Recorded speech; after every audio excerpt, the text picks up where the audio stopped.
Thunder booms, lightning crashes, leaving boots filled with ashes. As we lay you down to rest, we read the pages of the Dead Man's Digest.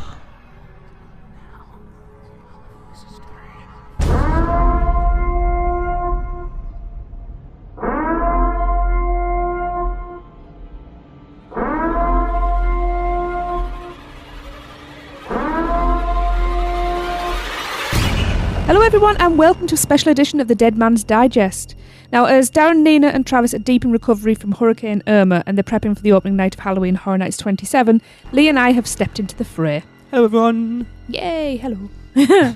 Yeah, we are excited to bring you an interview with show director for creative development, Halloween Horror Nights at Universal Orlando Resort, Mr. Charles Gray. Yes, our first interview with Charles. We've had Mike on before, and we've had lots of other people who've had the fingers in Halloween Horror Nights. This is the first time we've had Mr. Gray on. Mr. Gray on, yes. Very excited. It is. It is. Right. Hi, Charles. Thanks for taking the time to come on to the podcast to talk to us about Halloween Horror Nights 27. Hey, my pleasure. I'm excited. That's like talking about my kids. Yes. Awesome. Yeah, That's I know. what we like to hear. When we've had Mike on before, he always explains it like that as well. Oh, yeah. To get us started, Charles, for our listeners who don't know who you are, can you give us a brief overview of what your role is at Halloween Horror Nights? Absolutely. We have 4 show directors, each one taking a different aspect. We have one show director for each show, one for the Bill and Ted show, one for Academy of Villains, and then one overseeing Streets. And I'm Charles Gray, and I'm the show director for creative development for the mazes this year. Awesome. That I have the privilege of seeing it each house from inception all the way to delivery, all the way through the event. So I know the ins and outs of the houses, and so again, yeah, I'm like their daddy. There are awesome. many Halloween Horror Nights fans out there listening to this now going, I would be so envious to be in your shoes right now. Yes, us included. Us included. That's why I say I'm privileged. I'm most definitely privileged. Absolutely. What a job. Yeah. Well, this is the 27th year of Halloween Horror Nights, and it is shaping up to be a fantastic year. We are very, very jealous because we aren't able to make it out this year. Unfortunately not. Oh, no! I know. Tell me about it. It's killing us. Watching all the reveal this year, it's been a nightmare. Yes. So if anybody would like to buy a barely used child's kidney, we could still make it. So, yeah. We have 34 nights this year, so quite a few nights. So, yeah, maybe somehow there's a way. Put the lottery on this weekend. Yeah, that's it. Now, many of our listeners' favourite houses are the originals, which I hold my hands up. I'm in that group. Yes. I think we should start with those. This year's original houses, we have The Fallen, Dead Waters, which I am gutted to be missing, Hive, and Scarecrow the Reaping. And yeah, as I said, Dead Waters. Now, this sees the return of somebody we've already met at Halloween Horror Nights, and that's the Voodoo Queen, who's part of 2014's Bayou of Blood Scare Zone. Oh, she was awesome. Yeah. So, Charles, what was the thought behind bringing her back for this house? I was, we kind of, as designers, when we were talking about that street zone, it was such a cool snapshot, if you will, like a Polaroid photo. When you look at it, and you can jump in on this too, but you kind of felt like you just wanted to be inside that shack. You know what I mean? If you're on the street, you looked up there and you're like, man, I know it's dangerous, but I'd really want to get up there and see what's inside there. So we took that world and we expanded it. We took the Voodoo Queen herself and made her more kind of disgusting and visceral and scary. You know, she has more self-mutilation on her face. She's much more terrifying. But we're not taking away from anything. We're only adding on layers. We get to go into her realm. We're trespassers, and as we enter her realm, we hear her voice, and she's mocking us, at the same time inviting us if we want to go to her doom, which we do, of course.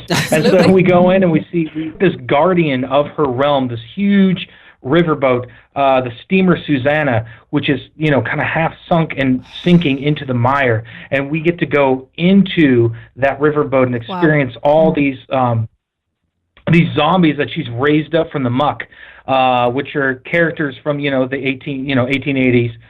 we go through, and there's actually an Easter egg type character, if you can spot him as one of those characters. And we go through that, and then we go into her swamp itself, the squishy swamp where the vegetation and creatures are coming out at us. And then we go into that shack that I was talking about, which is so exciting. We get to go into the shack. There's this character called the Swamp Witch, which I'm real partial to. She's this lady who lives in the shack, kind of the apothecary there, and she's a jump out scare, but at the same time she kind of mocks you as you go through, which I love. And then we go out into the village. And so this shack was really a portal to the actual voodoo village that you go through, where the voodoo queen is making these living voodoo dolls that can come out and attack you. So oh my gosh, it's going to be so much fun. And if you love the street zone, we have a lot of little Easter eggs and pieces from the actual street zone that we have inserted and placed into the house. That is so cool. That bayou aesthetic really lends itself to a Halloween Horror Nights house as well. Yeah. Oh. Absolutely, yeah. So we're blessed to have that amazing street zone being like, hey, what if? What if's always the fun question. Yeah. Well, I've got an interesting question for you, sort of leaning on that scare zone thing into a house. Hive this year, Charles, I have to ask, how much was that influenced by Vamp 55 from last year? You know what? I'm going to be perfectly honest. That wasn't influenced at all by that street zone. In fact, we took everything that we thought was... so when I say vampire, when I talk about this house, I say, picture in your head vampires. A lot of people think Twilight or, Bram Stoker's or all these different, these aesthetics and things associated with vampires. What we want to do is strip all that away, throw in the trash can, and what's left is this nasty Nosferatu, disgusting, bestial vampires.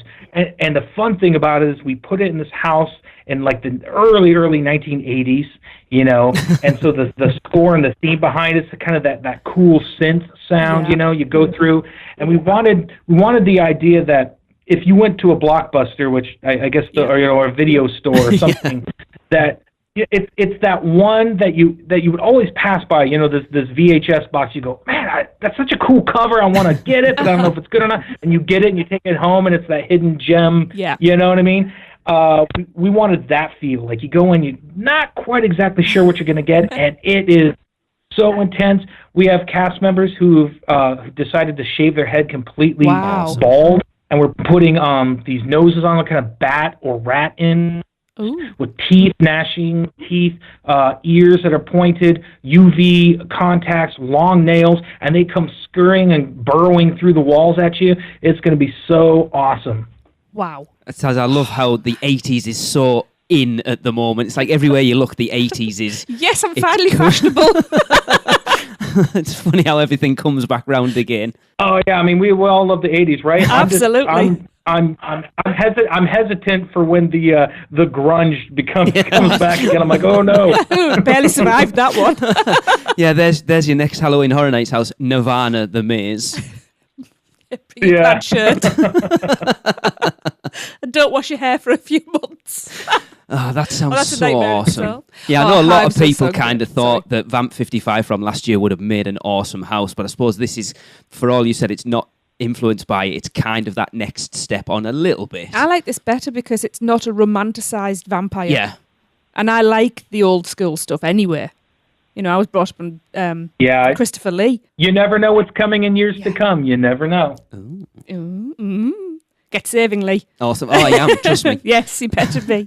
Right. The Fallen is a battle between good and evil. Always good to have a battle. Yes.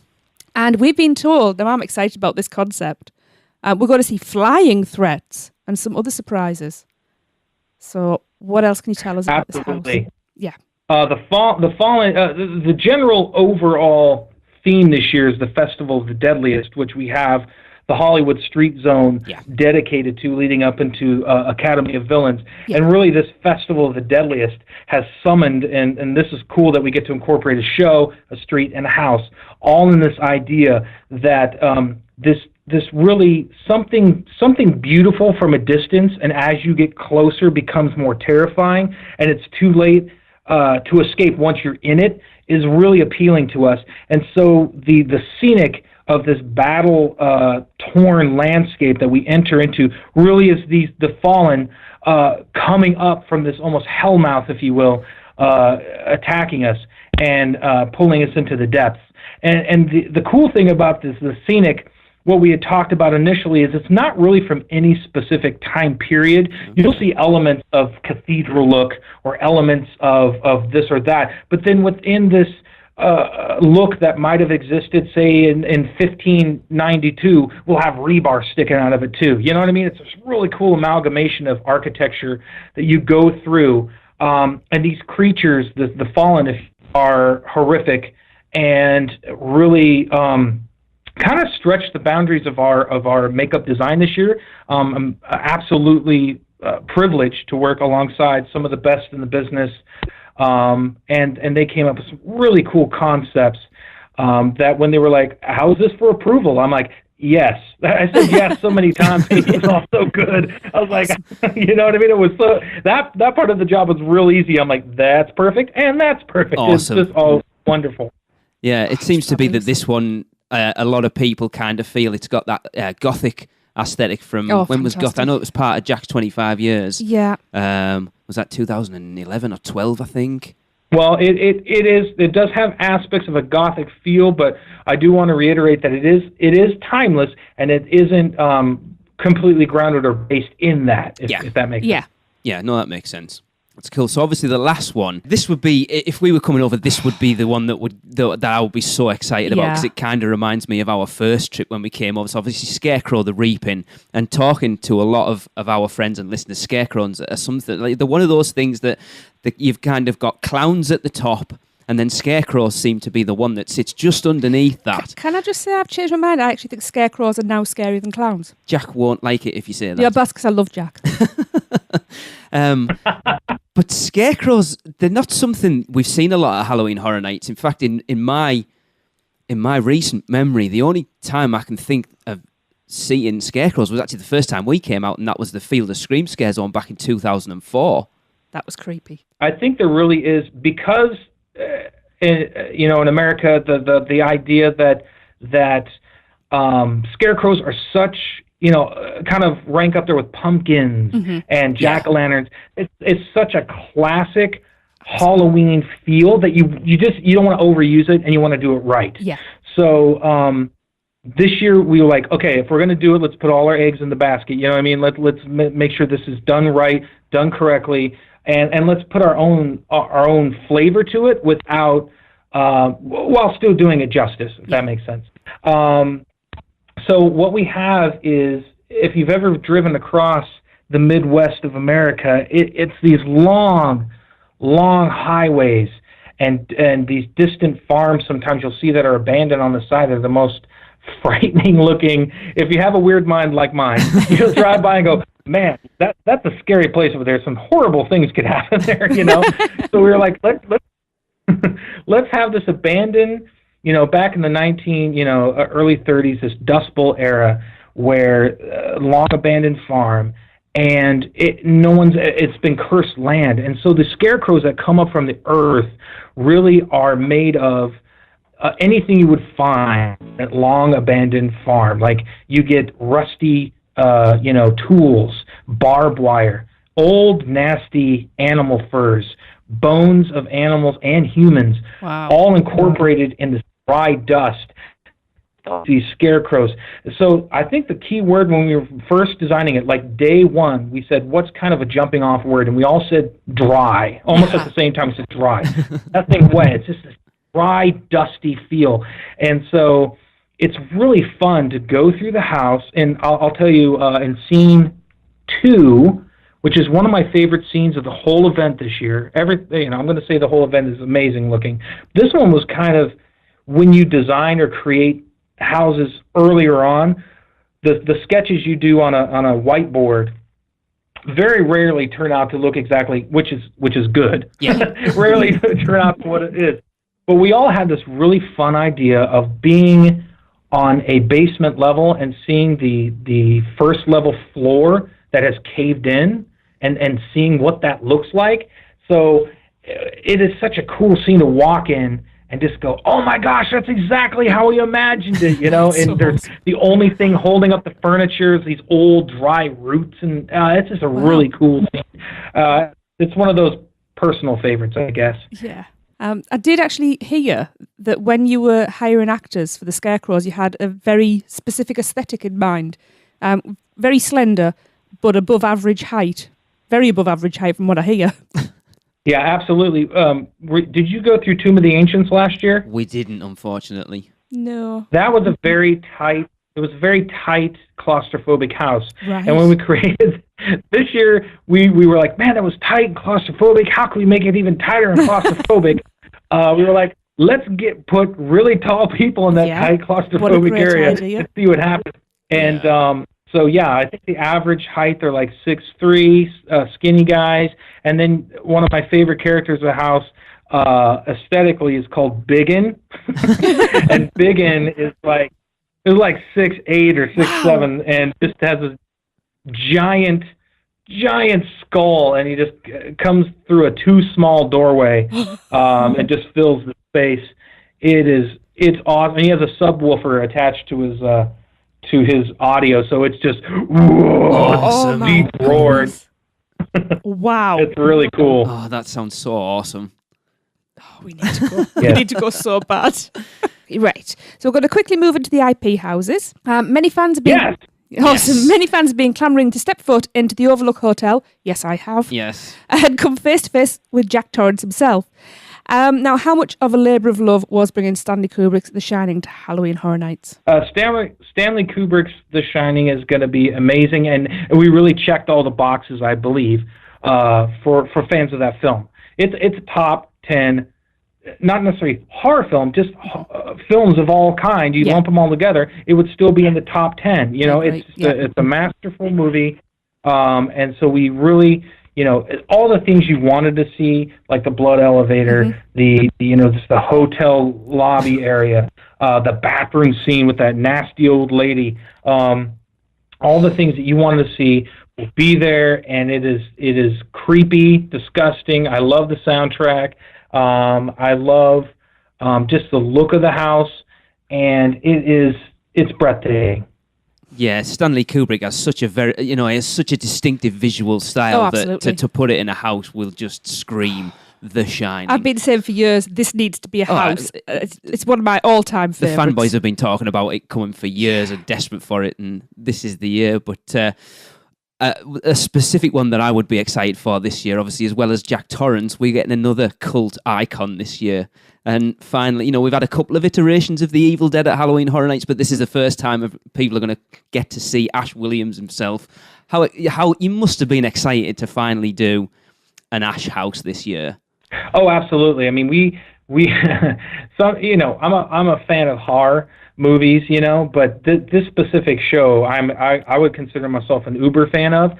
So I was geeking out. The designers were like, "We get to do this! This is so cool!" It's such a unique house because not only does it take the franchise, but there's so much humor and snarkiness within the gore, and it's just so cool. It's just a cool show. Yeah. So I'm always telling people, like, you got to check that show out and watch it, and then come to the event, and you will just you'll be not only screaming in terror, but laughing your face off. Yeah, it's surprising being in the community how many people haven't watched it. I know. Being such a huge Evil Dead fan, Yeah. we've watched, is it 2 seasons at this point? The third one's due to come out. Yeah. It's so awesome. We love it. Yeah, we have scenes based on both seasons. Cool. So you'll get a good mix of both seasons in there. A lot of the cool characters, a lot of the Deadites that come after you. We may have Linda's head talking to you as you come through, so that'll be a lot of fun. Oh, that is so cool. I'm getting more and more depressed as this interview Charlie, goes you're on. not making the fact that we're not getting over there any easier, You need to make us understand that it's all terrible. We're not missing anything. We know you're very busy, Charles. So if you don't mind, we have one more question. If you don't mind answering. If you can answer it. If you can answer it, yes. Absolutely. Now we know. Okay. We know that most years you include a guest activated effect. Can you give our listeners a hint? Not what it is specifically, but which house it's in, if you have one. I will not tell you the house. Oh, okay. But I will let you know. No, but I will let you know that there are there's like around 3. Oh. Ooh. We were quite lucky when we came over in 2015 that Darren, who was one of our other hosts on the show, they'd been 11 times when we came over and we did the RIP tour with them. So he knew exactly where that guest-activated trigger was, and it was on the chainsaw in the Canada section of Run, Blood, Sweat and Fingers. Oh, I love that house. So cool. It was awesome. The we have the horrors of Blumhouse we haven't touched on, but I do want to say that that house we have the opportunity to walk through Insidious 4, which so basically as the guest will get to walk through something that no one else has seen yet because the movie doesn't come out until January. So it's such a huge deal to be walking. It's like a living trailer, like I said. You're walking through the movie before people even get to see it, along with Saw, which also has a movie coming out in late October. We have our final scene dedicated to that movie and the new it's in that movie.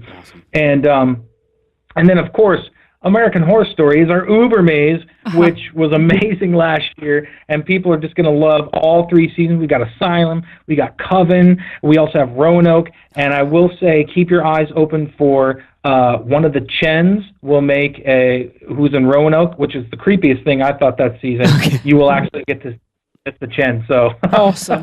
I might be screaming when I go through this.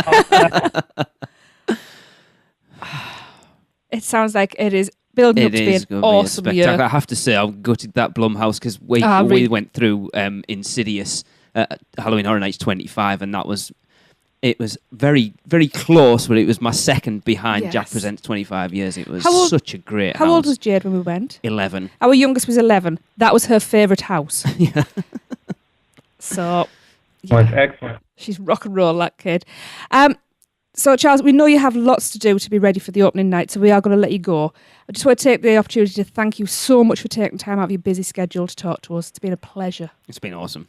It's been a pleasure with me. Like I said, I love talking about this as like my kids. So thank you so much for giving me the opportunity to hang out with you guys. As big fans, I love talking to fans. So awesome. Thank you. Thank you.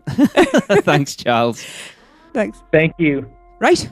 Well, that's going to wrap up this impromptu Dead Man's Digest. As I said, I think I was talking to Darren earlier tonight, and he was expecting to do a Dead Man's Digest, but obviously with the hurricane and everything, they haven't had a chance. But I know for definite the guys will be back soon. Yeah, well, it's nice for us to be able to step in and do something. It is. I like to. We don't get to talk about Halloween Horror Nights so much now because of the Dead Man's Digest being a separate thing, unless we were coming over and then we get to ramble 2 hours about the houses like we did for 25. Absolutely.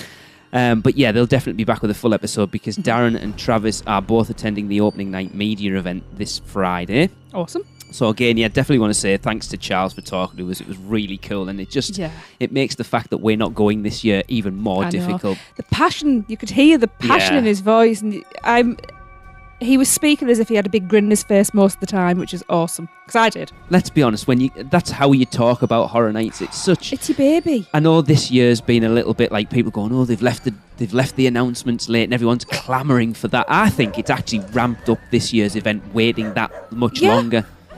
Because I think as an event overall, I don't think there's anything particularly to me that really stands out and makes me go, oh my God, I need to go and see that. But as an event overall, it's all of it. Yeah. There's nothing that stands out as being absolutely amazing that really speaks to me, and nothing that you go, I wouldn't be particularly bothered about that. I want to go and experience it all. It seems like a really great collection. Yeah, a good, quite really cohesive. Rounded year. Yeah. Absolutely. Like he said, they haven't got an icon this year, but it seems like there's a lot of things tied in because you've got the Purge scare zone linked in with the Blumhouse house, but then you've got the Festival of the Deadliest kind of thing that's all wrapping. The way I'm seeing it is, I don't think you need an icon this year because you've got so many strong characters and strong storylines. That's a good point. I think that having an icon would detract from that. Yeah. You know, and I think you will end up with an unofficial icon here. I think there's going to be some character that's going to stand out. I think it'll be the Voodoo Queen. I do as well, and I think that's going to become the unofficial icon for this year. The thing is, remember when we had Mike on, 3-4 years ago now, he said it doesn't necessarily need an icon now because Halloween Horror Nights is the icon. Entity. It's the brand. Yeah. that's what you're selling now. You're not selling individual things. No. You're selling Halloween Horror Nights. No. I am pleased they brought the Voodoo Queen back, though, because obviously her reign was cut short before. Yeah. And I really wanted to see how that evolved, because obviously the shows do evolve over time. And it didn't get a chance really to stretch its legs. That's the thing for anyone going to Halloween Horror Nights. If you don't go regularly, it's an event that does mould and change as the event goes on. There's another thing about Voodoo Queen as well. Because it was pulled, it's going to have a reputation already. Yeah, absolutely. So, and if they've amped it up and it was pulled before, the original houses this year do look awesome. They do look stunning, really good. Yeah. Cool. That fine detail is just spot on. It's that Scarecrow house for me. I know, it's all of it for me. So again, yeah, thanks Charles for coming to talk to us, and of course Ali and Haley from PR helped us set it up. We really appreciate it.